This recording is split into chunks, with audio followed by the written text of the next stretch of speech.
ایک شخص تھا جس نے 99 لوگوں کو قتل کیا تھا۔ پھر ایک دن اس کے دل میں توبہ کا خیال آیا۔ وہ ایک عالم کے پاس گیا اور پوچھا، کیا میرے لیے بھی بخشش ہے؟ عالم نے کہا، اللہ کی رحمت سے کوئی مایوس نہیں ہوتا۔ توبہ کرو اور نیک راستہ اختیار کرو۔ اس نے 100واں قتل نہیں کیا، بلکہ دل سے توبہ کی اور نیکوں کی بستی کی طرف چل دیا۔ راستے میں ہی اس کا انتقال ہو گیا۔ فرشتوں میں اختلاف ہوا، کیا اسے جنت ملنی چاہیے؟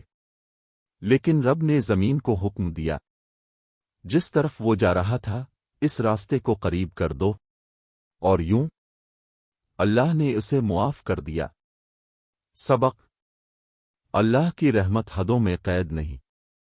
توبہ کرنے والا اللہ کو سب سے زیادہ محبوب ہے۔